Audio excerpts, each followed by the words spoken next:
Assalamualaikum warahmatullahi wabarakatuh. Saya lanjutkan pembahasan contoh soal. Kali ini contoh soal kedua dari bab 3 informasi gelombang untuk mata kuliah teknik pantai. Saya bagi dahulu screen-nya. Saya butuh MS Excel-nya.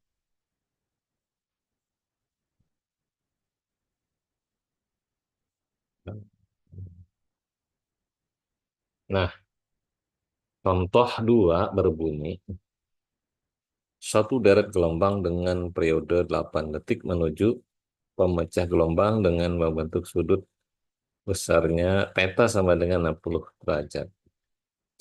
Kedalaman air di belakang pemecah gelombang adalah 10 meter dan dianggap konstan. Hitung tinggi gelombang di titik A yang berjarak 140 meter dari ujung pemecah gelombang dan berbentuk sudut beta sama dengan 30 derajat terhadap puncak gelombang. Tinggi gelombang di ujung rintangan adalah 2 meter. Seperti biasa, kita kumpulkan dulu data yang diketahui, yaitu periode atau T sama dengan 8 detik, sudut datang adalah 60 derajat, lalu kedalaman di belakang pemecah gelombang 10 meter. Jarak A dari ujung pemecah gelombang sama 140 meter, sudut beta sama dengan 30 derajat, tinggi gelombang di ujung rintangan sama dengan 2 meter, yang ditanyakan tinggi gelombang di titik A. Lalu pengerjaannya seperti contoh sebelumnya ya. L0 kita cari dulu. Dirumuskan sebagai fungsi dari 1,56 kali T pangkat 2. Nah, 1,56 kali T-nya yang ini, terus dipangkat 2. Hasilnya 99,84 meter. Lalu untuk bisa memasukkan ke tabel, kita membutuhkan eh, rumusan D per L0. Karena tabelnya tersedia dalam ini. D per L0 sama dengan D-nya 10, kata soal. L0-nya baru saja kita hitung tadi. 99,84. Hasilnya 0,1002. Lalu cari di tabel yang cocok, yaitu halaman 379. Kalau contoh yang satu tadi ya, yang cocoknya adalah tabel halaman 377. Yang ini 379.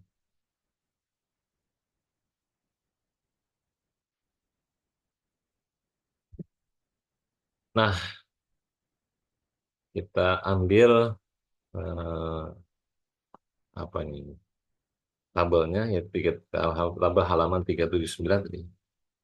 Di per L0-nya yang akan dimasukkan 0,1002 yang cocok. Nah, ini 0,1000. Ini 0,101000. Iya, maksudnya. Sedangkan data kita atau perhitungan ke 1002 berarti ada di antaranya ini ya, di antara ini.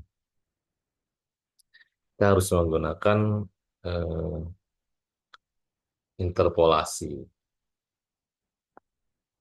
Baik, kita ambil data.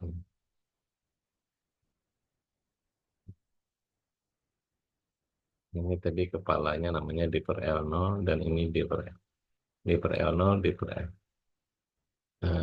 Data data pertama adalah 1 di sini dan ini 0,14098 dan baris di bawahnya 0,1.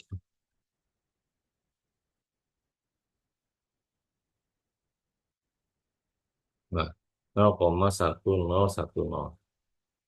Di per L-nya 0,14185.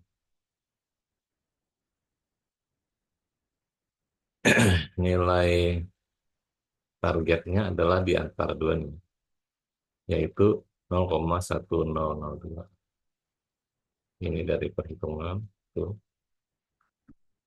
Lalu kita taruh di sini eh, kursornya, kita menggunakan rumus forecast untuk interpolasi ini. Ingat ini rumusnya ya, forecast, kemudian klik N137 yang biru yang ini ya. Ini nilai targetnya yang sudah diketahui. Terus blok ini dari O134 sampai O135, koma, ini koma dulu ya, dipisahkan dengan koma. Lalu koma juga, eh, ini blok apa namanya, yang ingin dicari jawabannya, dan yang ungu ini blok yang jadi referensinya. Ini ada di antara sini maksudnya. Nah, bisa langsung di enter. Nah,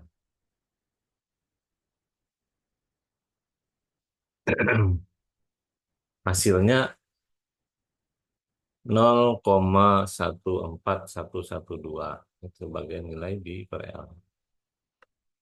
Ini cara interpolasi. Kalau tidak ada punya laptop misalnya ya, dan Anda harus bekerja dengan eh, kalkulator atau perhitungan manual, Anda juga bisa lakukan dengan rumus matematika sederhana ya.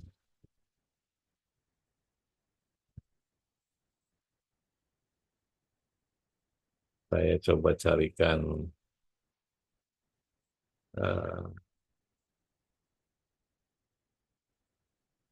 contohnya.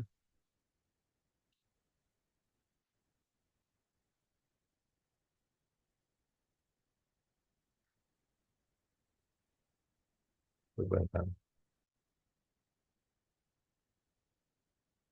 Tadi di sini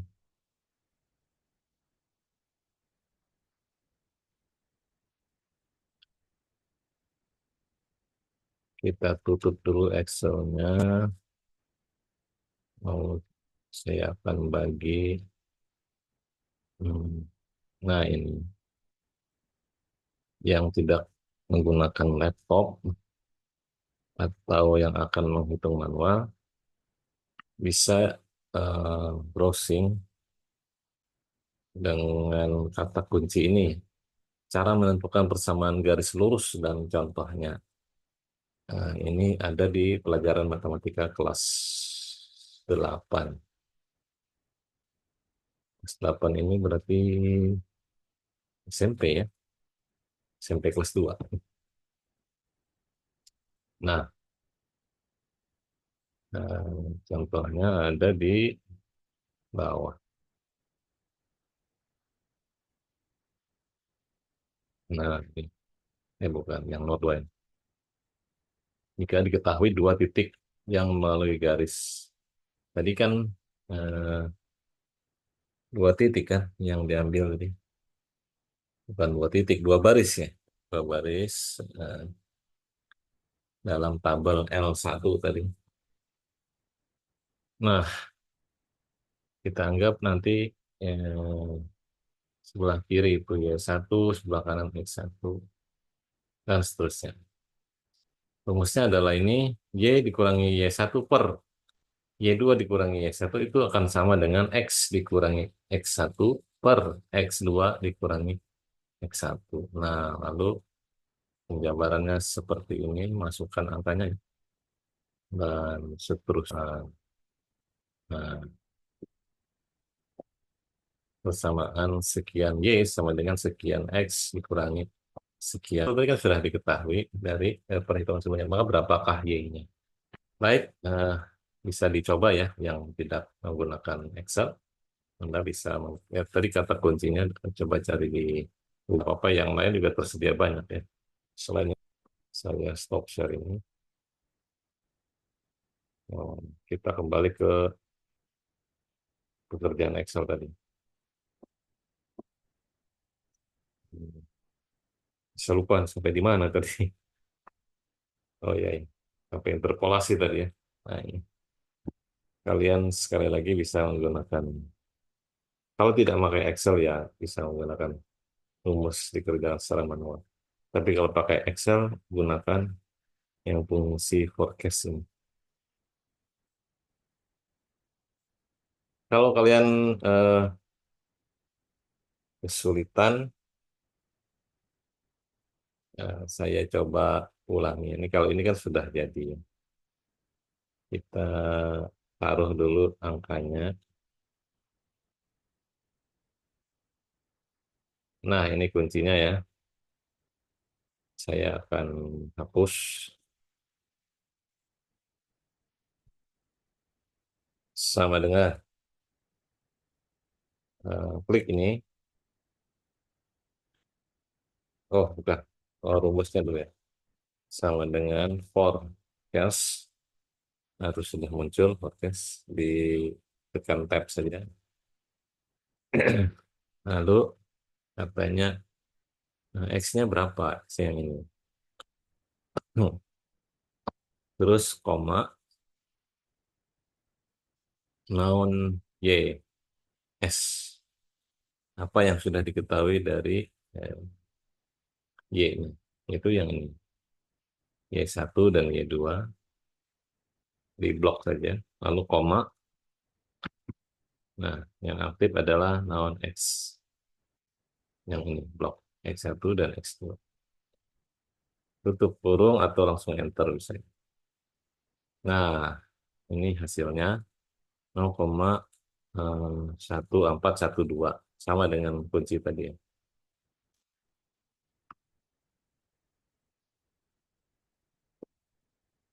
Hasil interpolasi di per L sama dengan ini. Lalu maka ini adalah tadi D per L ya. D per L sama dengan ini. Berarti L saja sama dengan D bagi D per L ini. D-nya kita ketahui tadi data soal, kedalaman, kedalaman, tuh, lalu entar. Hasilnya 70,862 meter. Lalu jarak titik A ke ujung rintangan R sama dengan 140 meter. Ini diketahui ya. Diketahui. Lalu R per L itu sama dengan 140 dibagi L. L-nya yang ini tadi. R-nya data soal dan L-nya dari perhitungan terakhir. Sama dengan 140 bagi 70,862 hasilnya 197 1,97567 atau dibulatkan lah sama dengan 2. Nah, membulatkan ini hmm, ini kecil sekali ya. Bisa dibulatkan jadi 2. Tapi kalau misalnya 1,72 ya jangan nggak usah dibulatkan jadi 2 ya.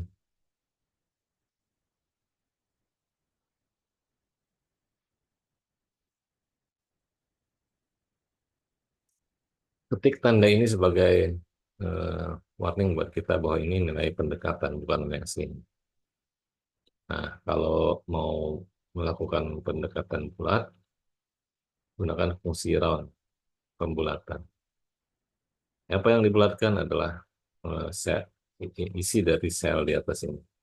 I145,0 itu eh, Berarti dalam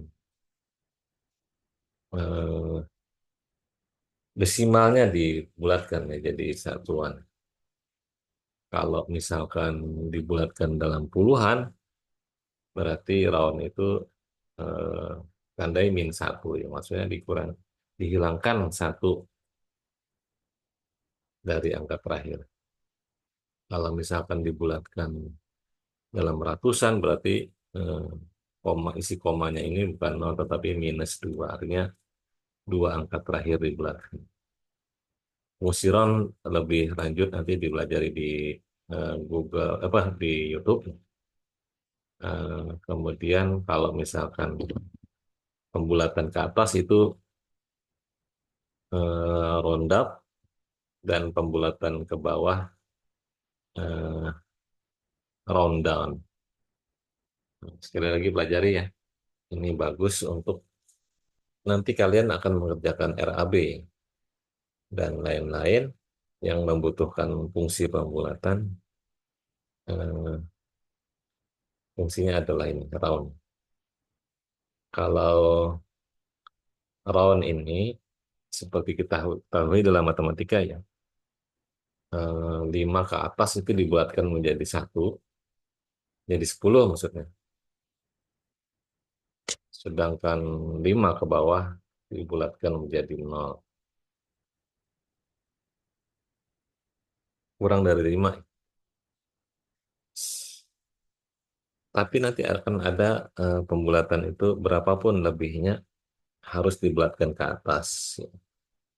Misalnya dalam nanti kita ada menghitung jumlah ulangan, jumlah jumlah cerucuk yang dipakai dan seterusnya. Walaupun cuma koma 2 atau koma 1 itu harus dibulatkan ke atas. Misalnya 7,1 dibulatkan jadi 7 menjadi 8. Kenapa? Karena kalau kita bulatkan ke bawah akan kurang nilainya. Kurang nilainya mungkin berpengaruh terhadap daya dukung suatu konstruksi.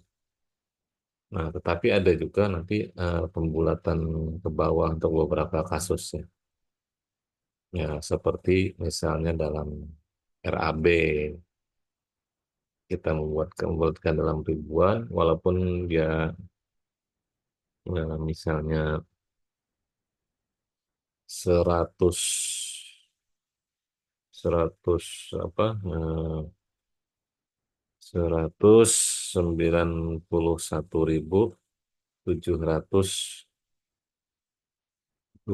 rupiah. Nah, walaupun ada 720, pembulatannya tetap 191.000. Baik, itu saja tentang lawan tadi. Nah, kita dapat tadi nilai R per L, lalu dengan nilai ini kita masukkan ke tabel 3.2. Ini bukan di lampiran ya, tapi di em, halaman bab 3 ya.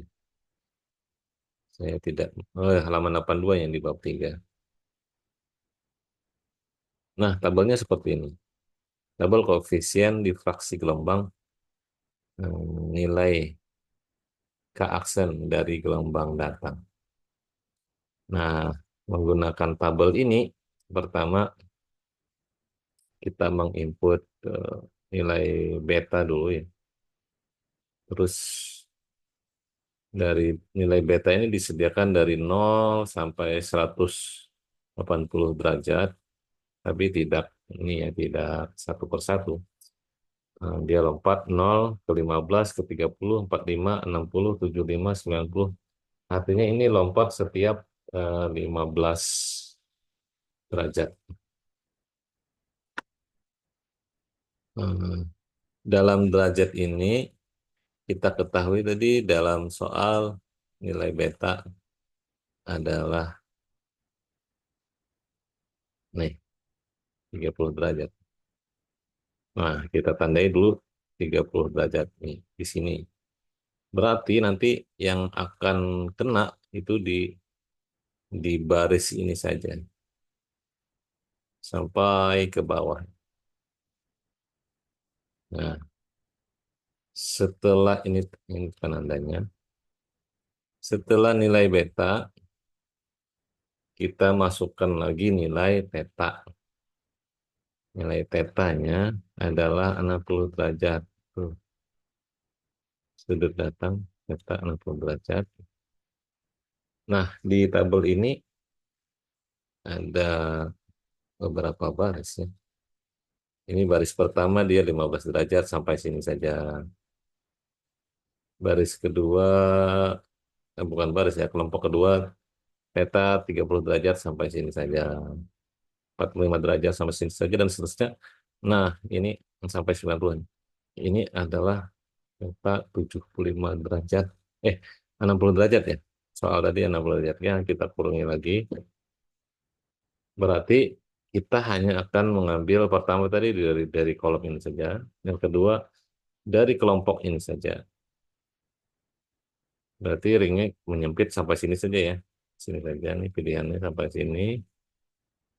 Karena dibatasi oleh tetes sebenarnya 60 derajat. Nggak mungkin di 75 ini. Nah, ini saja pilihannya. Lalu dari kelompok ini, dia ini adalah kolom RL, nih, R per L. Berapa R per L-nya? Nah, R per L-nya disediakan dari setengah, 1, 2, 5, dan 10. Jadi eh, di perhitungan tadi kan dibulatkan nilai berapa tadi? Nilai 1,9 sekian sekian kita bulatkan jadi 2 tadi. Nah ini 2 nih. Nah, dengan itu kita tandai yang 2 yang mana dari 5 pilihan pada sudut theta 60 derajat ini. Setengah bukan, satu bukan, nih ini 2 tandanya. Nah, tadi pilihannya cuman di sini. Terus pada baris yang ini. Nah, sehingga kita tandai dengan kotak kuning ini nilainya 0,28 dari tabel ini, tabel koefisien refraksi gelombang K. Dapatnya 0,28. Nah, begini penggunaan tabelnya ya. Kita kembali ke perhitungan. Tadi ini sampai sini. Dengan tabel 3.2 yang tadi, masukkan nilai R per L, theta, dan beta, maka didapatkan nilai nilai K aksennya adalah 0,28. Yang tadi ya, tanda kuning tadi. Setelah K aksen didapat, maka kita bisa hitung nilai HA. HA sama dengan rumusnya K aksen dikali HP. Nah, K aksen baru saja kita dapat dari tabel, bacaan tabel 0,28. Terus HP itu data soal nilainya tinggi gelombang di ujung rintangan, nilainya 2. Nah, hasil kalinya 0,28 kali 2 sama dengan 0,56 meter. Nah, inilah tinggi gelombang yang ditanyakan. Kita cek dengan nah, ini 0,56. Apakah sama? Sama. Demikian untuk soal nomor berapa tadi? Nomor 2 kalau salah. Ya, benar nomor 2 halaman 80. Demikian penjelasannya, mudah-mudahan bermanfaat. Salah-salah kata saya mohon maaf. Atas perhatiannya saya ucapkan terima kasih. Subhanakallah wa rabbana wa bihamdika. Asyhadu an la ilaha illa anta astaghfiruka wa atubu ilaik. Assalamualaikum warahmatullahi wabarakatuh. Semoga bermanfaat.